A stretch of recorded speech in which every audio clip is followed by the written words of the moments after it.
How's it going? I'm Matt from Bethesda, and we're here with Bethesda Game Studios. These guys have actually all worked on the game, the Fallout series, for over 10 years together. We've got the art director, Istvan Pele. Hello. Lead producer, Jeff Gardner. Hello. Lead writer, Emil Pagliarulo. And you guys don't need to welcome, or you know who he is. Yeah, let's welcome him. Here's Todd Howard, the game director of Fallout 4. So the game was announced about 2 weeks ago. We showed it at the showcase at E3. How are you guys coming along with the game?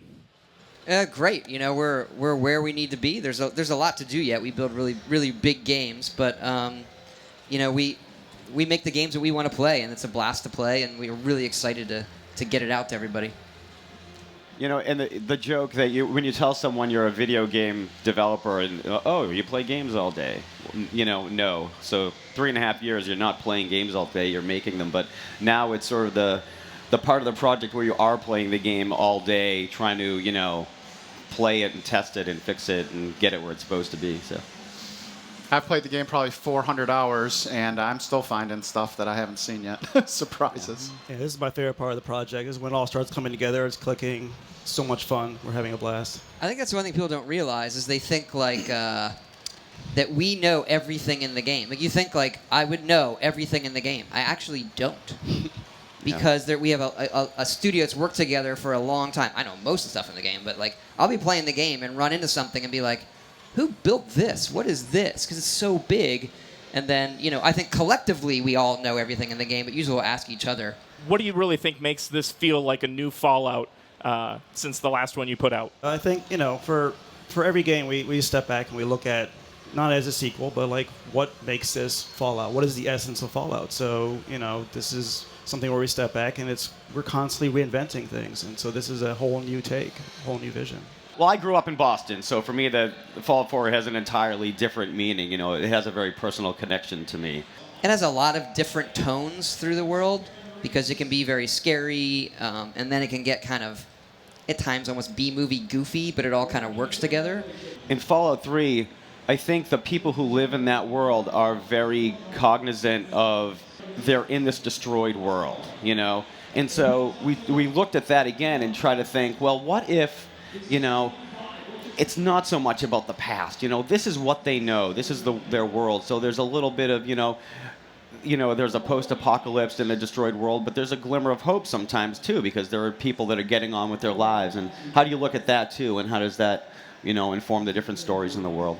So, Istvan, when the team was finishing up Skyrim in 2011, you were actually putting stuff in the world already. What was that like, kind of being the first guy on the front line? Yeah, it was pretty cool. I mean, I went straight into this game right after Fallout 3 was finished and after we had finished all the DLC. So I was still very much fresh on just having completed that project and deciding, like, all right, what do we want to do this time that's different? We want to keep things fresh. We don't want to repeat ourselves. Fallout 3 had a very distinct visual style. It kind of, you know, you look at a screenshot, a video from it, you can easily identify it. But this time we kind of went back and sort of looked at it, and a lot of it for me was, okay, what is Fallout? Look back at Fallout 1. Like, what are some of the vibes you want to sort of carry over? So we looked at, you know, introducing more color, more variety in the world. There isn't sort of a tonal grading over the whole game visually this time.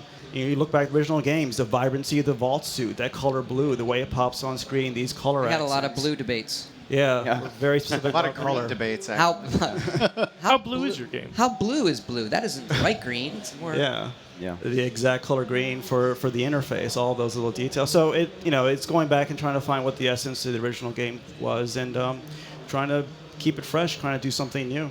Do you remember what the first thing you did for the project was? Yeah, I think originally, you know, for one of the things we want to do with this game is really look at doing a post-apocalyptic city, Boston, trying to doing a really dense, realistic, large city. This is going to be one of our most richly detailed and dense environments that we've ever done. So a lot of it was for me looking at doing a small vertical slice. What's that going to feel like? Introducing new elements we haven't seen much of before, more verticality in the environments. And we had a lot of conversations early on, too, with the environment and the location to be recognizable, right? And DC's easy. You know, you've got the Washington Monument, the Capitol building. And so that was part of was talking about, you know, what is it visually about Boston that stands out too, that separates it from another city? Red brick streets and a lot of classic architecture. That sort of Fenway Park, that stuck out a lot. Yeah, Fenway We Park. got to get Fenway in there in the right way. Yeah. When did you guys kind of get to the decision that was going to be the next Fallout location? We debated for a while. We had some seeds in Fallout 3, and we felt that Boston was kind of it's got the right mix of like American history mixed with high tech. It's very good for Fallout. Plus, it doesn't hurt that Emil grew up there, so he could talk more about it. Yeah, well, I remember the conversation I remember the moment actually when we decided the game would be in Boston. It was Todd and Istvan and I in Istvan's office, and they were talking, and I'm thinking in my head, like, are they going towards Boston? This is what I'm hearing. Like, we're all sort of talking about it. He didn't want to oversell it. Yeah, that's the thing. Like, I didn't want to be like, yeah, let's put the game in Boston. And so we finally decided, let's, set it in Boston, and Todd just turns to me and says, is that okay with you? And I'm like, all right, now we're talking. Yeah. As a developer, as a designer, and you're making the game, Boston, they call Boston America's walking city, and so there's a lot. You can fly into Logan Airport and you go downtown Boston. You can see a lot in a very short amount of time. And so I'm walking around in the game and I've gotten homesick. I'm like, this reminds me exactly like, oh, this is here. Does it look the same? Ouch. Yeah. My house is in the game, destroyed.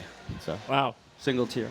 It's also a very visually intriguing environment too, because Boston has so much character. It's got a very specific look to it, all the red brick and whatnot, and introducing the Fallout elements to that visually in terms of like the high tech, the skyscrapers, the more futurism, blending the futurism with sort of the historical colonial quality to it. That was very exciting to try to figure that out. So you created a ton of work for this. I think we've got some footage of actually the concept art that went into creating all this.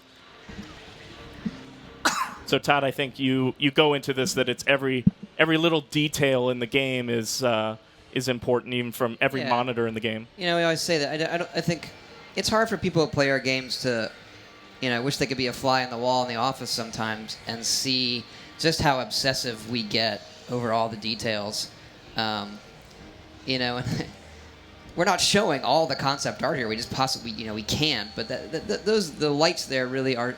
I really like those images because it's almost symbolic to this like obsession with like, what are the labels on these blinky lights and like on every computer in this area, because someone, we like people to be able to stick their noses in it, and so, despite it being like, I think a lot of times our stuff maybe everything feels really grand, but we're also a first-person game. Yeah. So we need to hold up at both scales that you can stick your nose in it. Credit to our artists. They are amazing. Yeah, our concept artists are fantastic, and because of the unique nature of Fallout, like everything has to be designed. Every vehicle, every prop in the world, the architecture. There's so much we have to draw to cover for artists to build them. And you see a fraction of it here. I almost think this video may even do a better job than the footage we put out of showing you the different styles and palettes of what you're going to see in the game world. We actually go back to some of these environments after we built them, paint them over again, and then redo them in the game just to make sure everything's perfect. The lighting and the shadow and how everything interplays. Yeah, early on there were one or two concepts that I think the artists riffed on, just coming up with I think like a city street, and we were like, well, could we actually do that in the game? And we hadn't. It wasn't the way we built spaces before, and we actually ended up changing our process a little bit to make some of these doing architecture like that and showing destruction in a different way. And the big thing we do, and this was tricky with what Istvan was building originally, is that we have a lot more non-loading space because it's all destroyed. So it's harder to do like, here's a big castle gate and you click it. So like, we wanted these really crenulated buildings and with the light coming through it, and so the concept artist could draw really crazy stuff like that. And with the new consoles and the memory and the tech, we're able to build these things where it's a lot more free-flowing. Particularly, downtown was the biggest struggle technically to get going at the detail level we wanted. The building of settlements and the weapon customization, that seems pretty crazy and ambitious for you guys. I think we have some footage of that right here. So did Did Hearthfire play a big part into this from Skyrim, or was it just something you wanted to do all along? I wouldn't say we do a little bit of this in all the games we do. So when Hearthfire was being made, we knew we were doing this, but it wasn't. I wouldn't say one had anything to do with the other. It's just this one is completely. It's a completely different animal. So this really became like we'd like to do it. Can we even do it? And I think the inspirations are pretty clear here. Things like Minecraft and other games that we like, and that we could do it really well in a world like Fallout. And I remember discussions actually because Jeff and Todd and our kids were playing Minecraft around the same time, so we would have these discussions about like what are our kids playing, what are they creating, and yeah, Terraria was another one. Yeah, right. Where people will come to your, and one of our artists made that. I just thought it was so awesome. It's like we got to put that in the video. Like that's not. He built that, and then set up you can set up the wires and control them. One of the things we don't show because it's we couldn't get in the video is he made a music player too. Like you can make things that play audio tunes and then plug the terminal in and adjust the pitch, and so. That's the visual programming, kind of being able to do that, or how's that work? Yeah, because we have terminals in Fallout, we can kind of get away with like pseudo scripting without you getting in and modding and scripting, because you can build a terminal and then access everything on it. And so as the artists and the other designers make new things, they give them properties, and those properties will feed back to the terminal, and you can see those. So like, it works well in the game, but we're more excited to like get it out to everybody and then see what they make with it. Because you look at what people do with Minecraft, just with basic timers and switches and redstone, it's bonkers. So working on the project, Jeff, does it feel like you're a parent or an overseer making sure all this stuff's getting done to hit the release date? In some regards, I have 5 children, so it's not nearly as difficult as that, honestly. But one's enough for me right now. Yeah. They're wonderful. But like I said, we are blessed to work with some of the best professionals in this industry. We're still sort of a scrappy team in a way. We're just over 100 people, not nearly as big as some of the other studios. So we're able to really have great rapport, an individual rapport with most, all our developers, and really get like this great, I hate the word synergy, but that's what it is, going between different departments. And we empower people to do what they love when they come to our work, and they're really like, what can you contribute today? It's not like we hand them a task sheet or anything along those lines. We find surprises all the time in the game, and those are generally, for us, some of the best things in the game. Like, we've been working together, for 10 years on the Fallout series, right? But that's representative of the company, too. Like, most of the people at Bethesda have been there for a long time, so we've worked. A lot of people, most of the people on the team, we've been working with them for years, so you get to know them. There's a certain flow and energy, and and just how they work. And how to communicate effectively with them. And people see the end result of what we do, but we're coming to the office for 4 years, and we spend a lot of time together. And that's, I think our creative energies together, everybody in the team, that really shows through in the game.